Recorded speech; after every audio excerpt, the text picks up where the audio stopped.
Assalamualaikum, salam sejahtera. Kembali lagi untuk menonton Sarawak Decides bersama dengan saya, Ghazali Zawawi. Petang-petang pukul 5 petang macam ni sambil minum kopi kan, makan kuih dan sebagainya. Kerusi Dun panas. Dun N39 Krian yang mana kita menyaksikan Datuk Ali Biju bertanding sebagai calon bebas di Krian, dan ini bertentangan dengan kenyataan Tan Sri Muhyiddin Yassin sebelum ini yang tidak mahu mengganggu gelanggang pilihan raya negeri ke-12 Sarawak kali ini buat GPS. Jadi kita nak bawakan penonton apa yang sebenarnya berada dalam fikiran Datuk Ali Biju ini. Saya tidak keseorangan, saya bersama dengan penganalisis politik Dr. Arnold Puyok. Tapi doktor jangan jawab dahulu sebab kita nak beri fokus kepada tumpuan yang perlu menjadi fokus utama pada jam ini. Handy, sudah bersedia untuk News at 5? Yes, I'm ready. Over to you, Handy. All right, thank you, Ghazali. You're now with me, Handy Gui, and welcome to your 5 p.m. English news on TVS. Let's dive into the topics for today.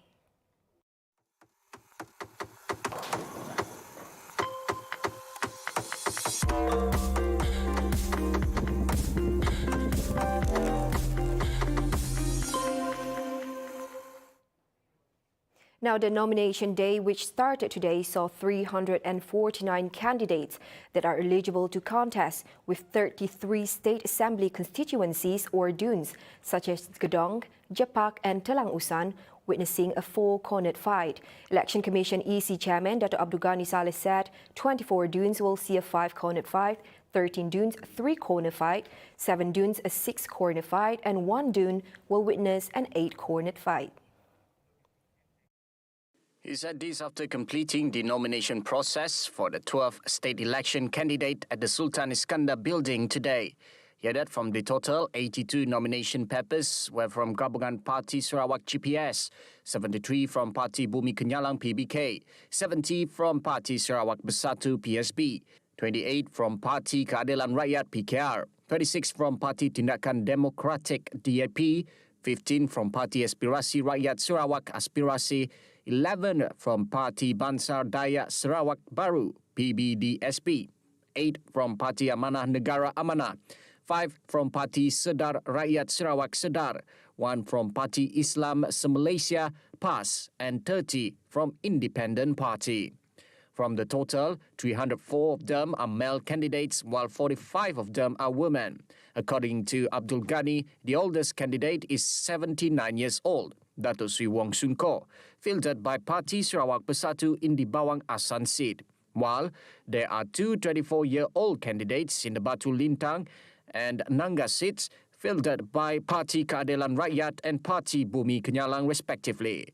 The EC also has formed 155 election enforcement teams to monitor all campaigning activities. Earlier, the nomination process, which started at 7:30 a.m., took place under the new norm without a procession of political party supporters at the nomination centre. All 82 nomination centres were closed at 10 a.m. this morning. Adding to that, Abdul Ghani said none of the candidates were of close contact with COVID-19 and all nomination papers were successfully handed in. However, he said 2 nomination papers were rejected, which involved a PBK candidate in Jamoreng and another independent candidate for the Senadin seat. Abdul Ghani also announced that the official campaign period has begun and will end at 11:59 p.m., 17 December 2021. Facing 2 first-timers may seem like an easy task for any veteran politician in an election. However, Bukit Saban incumbent Dato' Amar Douglas UGGAH said he shall never be overconfident in seeking his second term in the Iban majority seat. For us, we take election very serious. First, there should not be any overconfidence. We treat our opponent as opponent, and we must make sure that our machinery are all oil to prepare for whatever are facing us. And because our ultimate objective is to win, our ultimate objective is to make sure that GPS form the next government, because GPS, the last 5 years, has proved itself to be a capable government to run Sarawak in terms of development, keeping people united in Sarawak and bringing prosperity to Sarawak. He said this after filing his nomination form before returning officer Charlie Keling at the sub-district office in Betong today. Meanwhile, UGGAH, who is the former chairman of the State Disaster Management Committee, reminds the people again to adhere to Standard Operating Procedures SOP said. Such as the Melaka recent state election, he says, due to the high compliance, the state which had held its election last month had not experienced any sudden increase. UGGAH from Gabungan Parti Sarawak GPS is up against Parti Keadilan Rakyat PKR, Mikhail Matthew Abdullah, and Parti Sarawak Bersatu PSB, Andrea Dundang, who are both contesting in the seat for the first time. In the 2016 state election, UGGAH won a straight fight against PKR's Noel Changai Bucking, which he garnered 5,524 votes, defeating Noel's 925 votes with a majority of 4,599 votes. GPS candidate for N8 Satok, Dato' Ibrahim Baki said teamwork is crucial in order to win the Satok constituency seat. Ibrahim stated that he is prepared in serving the constituency since the previous state election ended in 2016. He will be going against representatives from Parti Bumi Kenyalang PBK and Parti Keadilan Rakyat PKR, represented by Awang Badli Awang Ali and Dato' Dr. Noor Irwan Ahmad Noor, respectively. Dan rakan-rakan kita work as a team, kita akan teruslah memperjuangkan kerja-kerja baik yang dia dah lakukan, iaitu memakmurkan kawasan ini, iaitu dari merancangkan lagi pembangunan di kawasan ini, membangunkan lagi modal insan dan memberi fokus kepada pendidikan belia-belia dan to create more innovative and inventive belia-belia for our future generation. Kita rasa rakyat boleh menilai lah khidmat yang kita beri, servis yang kita beri, dan mereka boleh menilai yang mana intan, yang mana kacar. During the nomination process, Ibrahim was accompanied by proposer Hilmi Ofmand and seconder Irwan Zulkarnain Muhammad Hasbi, which took place at SK Rakyat Jalan Haji Bol Hassan. He arrived at the centre at about 8:46 a.m. Prior to today, PKR has nominated Nur Dahlia Asapian to contest for Satok. However, she did not arrive and the party was represented by Dato' Noor Irwan instead. It is disclosed that the replacement was made due to technical issues where its details weren't able to be disclosed to the media, pointing out that the decision was made several days before nomination day. Demak Laut incumbent Dr. Hazlan Abang Hipni will not rest on his laurels, defending his seat in the 12th Sarawak election. Treating every opponent as serious contenders, Dr. Hazlan will be up against Parti Sarawak Bersatu candidate PSB, Amanah candidate and an independent candidate in a four-corner fight. We are not complacent.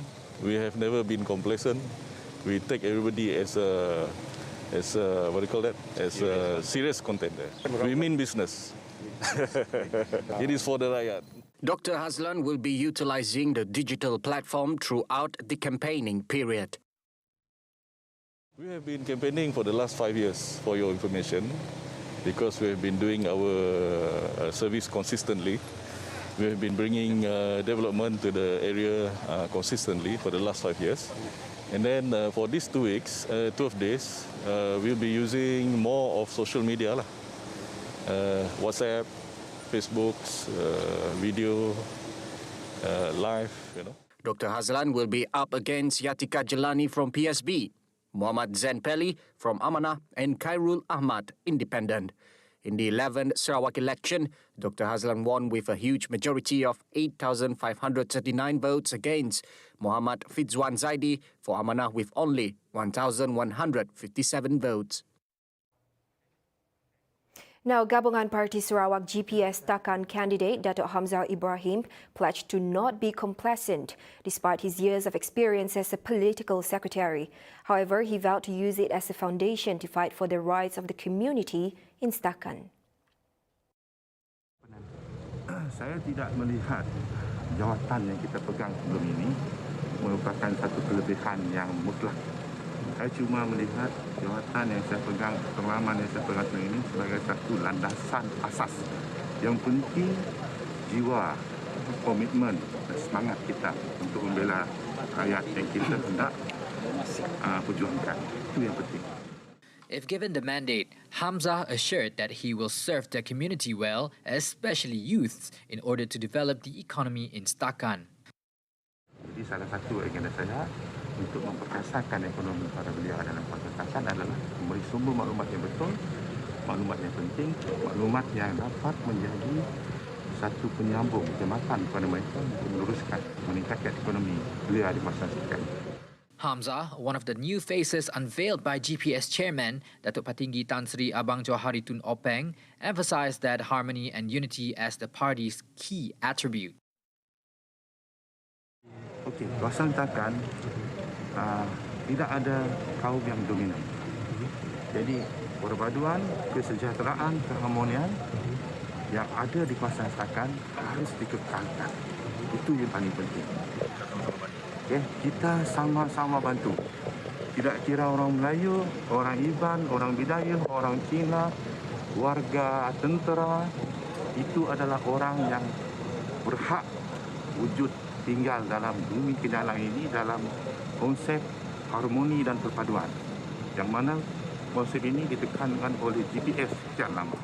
Hamzah is expected to be engaged in a four-cornered fight against George Yang Si Record Jr. from Parti Sarawak Bersatu PSB, Leslie Ting Xiang Tze from Democratic Action Party DAP, and Atet Dego from Parti Bumi Kenyalang PBK. During the 11th state election, Dato' Amar Muhammad Ali Mahmud, Barisan Nasional candidate, won the N17 Setakan seat, beating his opponent Leslie Ting Xiang Tze from DAP with a majority of 7,042 votes. Multi-cornered fights in all 82 seats as nominations close for the 12th state election. Dudong will be the seat with the highest number of contenders vying for the state seat, including PDP's President Dato' Sri Tiong King Sing representing GPS. The nomination process of candidates for the 12th state election was carried out without hiccups this morning, with several state assembly seats seeing over 4 cornered fights. Among them are N52 Dudong, N75 Senadin and N21 Tebedu. In addition to the area contested by the Chief Minister Dato' Patinggi Tan Sri Abang Johari Tun Openg at N26 Gedong. N52 Dudong will witness an 8-cornered fight whereby Gabungan Parti Sarawak GPS candidate Datuk Sri Tiong King Sing will be challenged by 7 candidates from DAP, Parti Bangsa Dayak Sarawak Bersatu PBDSB, Parti Sarawak Bersatu PSB, Parti Bumi Kenyalang PBK, Aspirasi and 2 independents. Meanwhile, N75 Senadin will see a 5-cornered fight with the incumbent Datuk Sri Lim Kim Shin challenging 4 other candidates from PBDSB, PSB, PBK and DAP. For the N21 seat, GPS candidate Simon Sinang, who replaced Dato' Amar Michael Manyin, will contest against 4 other candidates consisting of candidates from Parti Keadilan Rakyat PKR, PBK, PSB and an independent. However, an independent candidate, Datin Siki Balari, stole the limelight by adorning traditional outfit of the Ulu Belaga people. N65 Belaga witnessed a 4-cornered fight between GPS, PBK, PSB and an independent. Meanwhile, a candidate for N56 Dalat had almost missed submitting his nomination form due to a high body temperature and had to be placed in the isolation room. However, an hour later, the PBK candidate Saleh Mahali was allowed to submit the form. N56 will witness a 2-cornered fight between GPS and PBK. Now wrapping up the 5 p.m. news, constituencies in Surian Division saw a smooth sailing as candidates presented themselves at their respective nomination centre to file nomination papers for the 12th state election. For the full details, we have our reporter Douglas Elliott on the line. Right, thank you. Overall, it was a very much orderly and SOP-compliant nomination day event at Tebedu District Office. The day started out pretty much gloomy as it was practically raining. the whole day. However, that does not dampen the candidates' spirit, which began arriving before the nomination center was open at 9 a.m. And as mentioned earlier, GPS will be fielded by a new face, Dr. Simon Sinang Bada, and he arrived at the nomination center around 8:43 a.m. and was accompanied by proposer John David Nyao and seconder Councillor Asim Likin. Senior Willem Reid of PKR was the first to arrive at 8:05 a.m., followed by Jonathan Lantik Ok of PBK at 8:11 a.m. Raymond Archan of PSP at 8:29 a.m. and an independent candidate, Roland Bangu, at 8:43 a.m. And at exactly around 10:44 a.m., returning officer Joseph Liao made an official announcement that it will be a 5-corner fight between GPS, PKR, PBK, Independent and PSP for N21 Turbadu. When met by reporters, Sinang Bada said he is honoured to be given the ticket to stand as GPS candidate and he would give his best to win to ensure that the legacy of incumbent Dato' Amar Michael Manyan continued in Turbadu. Meanwhile, in N22 Kadup, a 4-corner race will see Martin Ben of GPS up against Stephen Sungan of PBK, Dominic Dado Sagian of PSB, and Larry Jabal of DAP. And elsewhere in N23 Bukit Semuja, a similar 4-corner fight is set to take place between incumbent John Ilus, representing GPS, Brolin Nicholson of DAP, LC Tingang of PSB, and Edward Andrew Luak of PBK. And that concludes the 5 p.m. English news for today. Once again, I'm Hendy Gui. Stay safe and have a pleasant day. Back to you, Ghazali. Baik, terima kasih Hendy. Kepada anda jangan ke mana-mana, terus setia hanya dalam Sarawak Decides.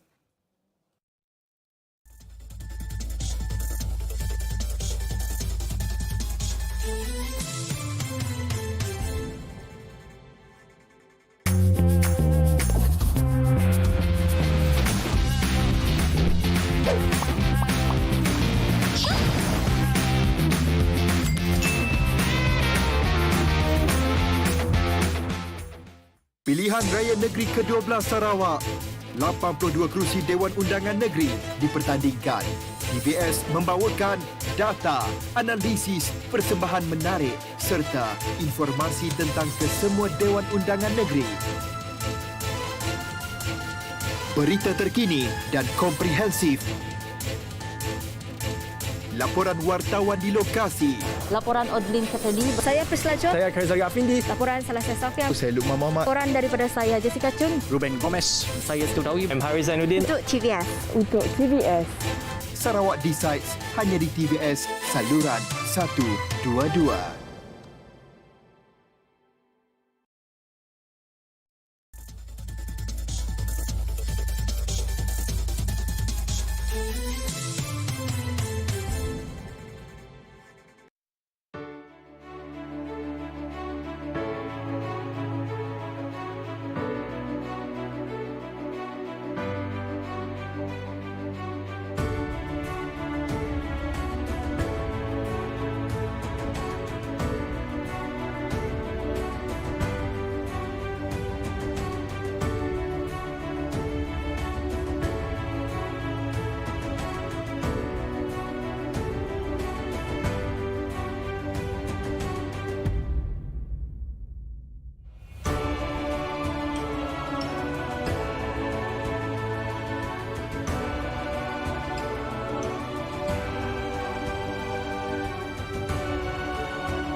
Di pusat penamaan calon di Dun Krian, di Dun N39 Krian pada pagi tadi, Doktor, kita dikejutkan dengan kehadiran Dato' Ali Biju, yang mana kita tahu sebelum ini Presiden Bersatu Tan Sri Muhyiddin Yassin memang membuat keputusan untuk tidak bertanding pada PRN ke-12 Sarawak, malah menyokong penuh terhadap GPS.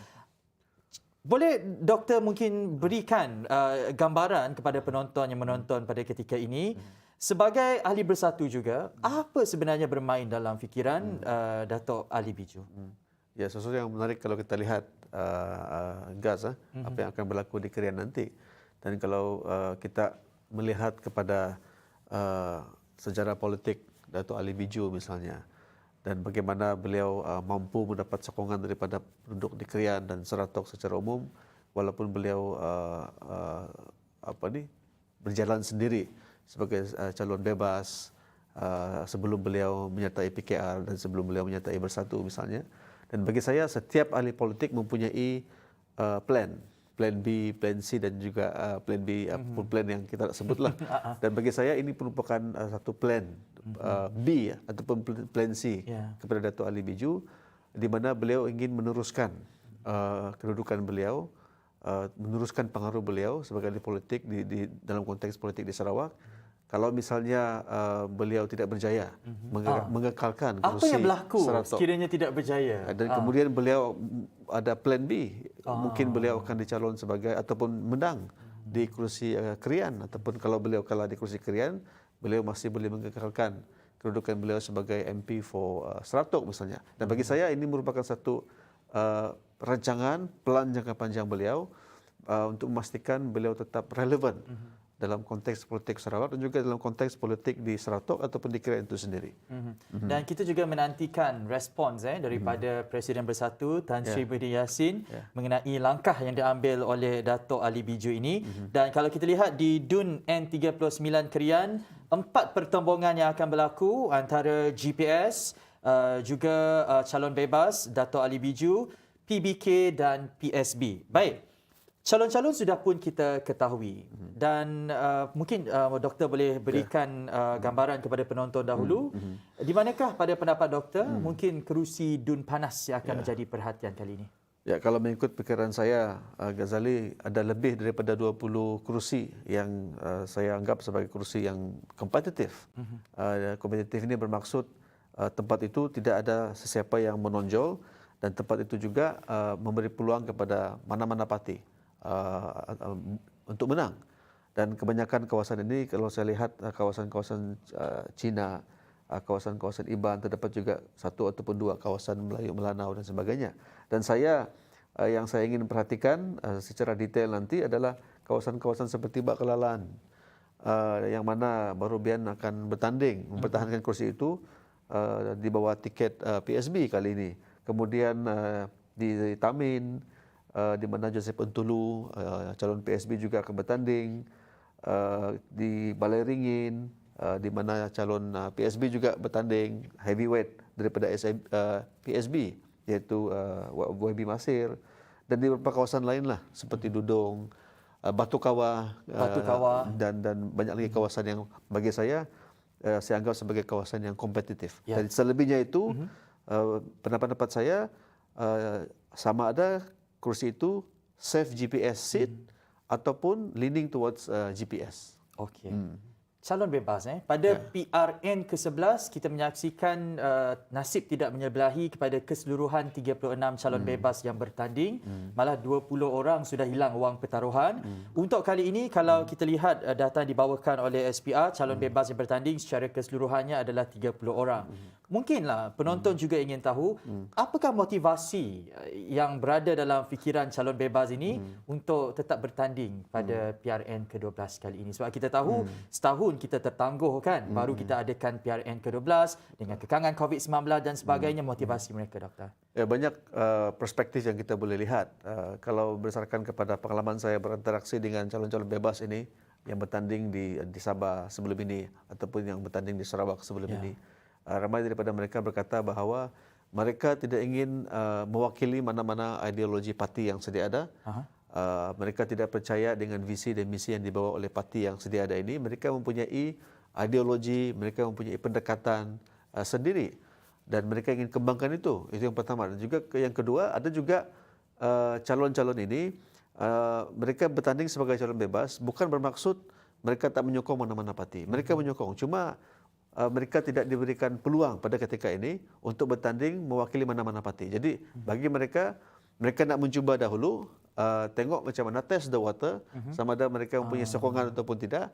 Kalau mereka mendapat sokongan, dapat yakinkan kepada parti-parti tertentu yang mereka mempunyai sokongan, walaupun sebagai calon bebas, maka ini nanti akan dijadikan sebagai batu loncatan untuk menyertai mana-mana parti dan dengan harapan mereka akan dipilih satu hari nanti. Ini tidak boleh menjadi sekadar training ground mereka. Kerana ini adalah battleground yang sebenar, gelanggang pilihan raya. Juga calon muda, baik ditampilkan oleh GPS ataupun mana-mana parti yang lain, tidak boleh dijadikan PRN ke-12 ini sebagai training ground mereka. Ini adalah battleground mereka bagaimana nak yakinkan penduduk. Dan kalau kita lihat mewakili GPS antara calon muda adalah Azizul Anwar Adenan, anak bongsu kepada arwah Tok Nan berumur 30 tahun. Juga untuk Dun Lingga dan Nuraza Awang Soho. Selain itu kita ada juga Royston Valentine dan sebagainya. Jom kita saksikan VT ini mengenai calon muda yang ditampilkan oleh GPS. Saya percaya dengan pasukan tentera GPS yang saya ada di kawasan N3 Tanjung Datuk, kami akan dapat merangka strategi untuk berkempen dengan cara yang mengikut SOP yang ketat. InsyaAllah dengan adanya strategi sebegini, kami akan dapat beroleh kemenangan, insyaAllah. So, jawapan saya lah. Umur 21 hingga 39 tahun adalah dikategorikan golongan belia. So, tersebut golongan belia, mereka dah hargakan pelbagai perkara. So, saya akan cuba untuk membawa pendekatan yang baru. Okay? Dari segi, terutama dari segi pendidikan untuk golongan umur 21 ke atas, kerana kita semua tahu rata-rata mereka sekarang tidak dapat melanjutkan pelajaran lagi sebabkan kekangan kewangan. So itulah perkara pertama yang saya akan lakukan. Untuk golongan belia 29 ke 39, rata-rata mereka kehilangan pekerjaan. Itulah perkara yang kita harus lakukan dulu untuk bantu mereka macam mana untuk keluar daripada kencah kekurangan kewangan. Yang itu yang first, yang saya akan cari masalah dulu, yang perlu diselesaikan. Seronok kita lihat bagaimana calon muda nak tawan hati pengundi yang lebih berusia, bagaimana calon yang lebih berusia nak tawan hati pengundi yang lebih muda. Kalau kita bawakan kepada anda data daripada SPR, umur calon tertua adalah 79 tahun yang melibatkan Dun N53 Bawang Asan dan umur calon termuda adalah 24 tahun. Bayangkan untuk Dun N11 dan Dun N55. Ini adalah battleground yang sebenar, bukan training ground lagi untuk calon-calon muda ini. Apa pendekatan paling terbaik yang perlu mereka lakukan dan bagaimana mereka perlu cipta satu differentiator? Sebab tak ada masa dah. 12 hari bermula hari ini, mereka perlu menggerakkan jentera masing-masing untuk noticeable, for being noticeable dalam kalangan pengundi pada pandangan doktor. Saya yakin mereka dah membuat homework sebelum mencalonkan diri, sebelum membuat keputusan untuk bertanding. Saya yakin calon-calon muda ini sudah melakukan homework apa yang hendak dibuat. Dan dia bergantung kalau kita di kawasan luar bandar misalnya, dan kita kena memahami apakah yang diperlukan oleh pengundi di luar bandar, siapakah mereka itu, dan cara kita berkomunikasi dengan orang yang lebih tua perlu berbeza. Dan cara kita engage dengan orang yang lebih muda pun mempunyai cara yang tersendiri. Dan calon-calon muda yang datang ini perlu faham. Mereka memang diperlukan kerana calon muda ini mereka ialah mereka muda macam kita doa. Ya, kita muda, pelapis pastinya. Mereka muda, mereka mempunyai energi, mereka mempunyai banyak idea. Dan idea-idea ini adalah idea yang baik yang perlu difikirkan secara serius untuk kemajuan negeri Sarawak. Tapi pada masa yang sama, calon-calon muda ini perlu faham yang mereka kurang wisdom. Dan wisdom ini biasanya diperolehi daripada calon-calon yang sudah lama berkecimpung dalam politik. Kena ada pengalaman. Jadi mereka harus belajar bagaimana nak bekerjasama. Macam mana nak ada wisdom itu dengan cepat. Walaupun dengan pengalaman yang terhad. Bekerjasama dengan pemimpin-pemimpin yang sudah berusia untuk mencapai suatu kejayaan. Dia tak boleh bergerak sendiri. Kerana walaupun mereka banyak idea, walaupun mereka banyak energi, idealistik, tapi kalau tidak ada ke arah yang betul. Tapi kalau tidak ada wisdom, tak guna juga. Kita akan jumpa lagi pada jam 6 petang. Kita sambung lagi ulasan mengenai calon muda ini di Dun Batu Kawah. Kalau kita lihat ada 4 penjuru aspirasi GPS, PBK, DAP bagaimana pengakhirannya untuk 2 orang doktor di Dun Batu Kawai ini kami akan bawakan kepada anda. Tapi untuk edisi 5 petang berakhir di sini, kita jumpa jam 6 petang nanti. Okey? Sarawak Decides, Sarawakku sayang, jaga Sarawak into Sarawak. Terima kasih rakan-rakan penonton di Daro, di Sebuyo semua. Pastikan pilihan negeri ke-12 Sarawak, TVS 122S dan My TV, Sarawak Decides.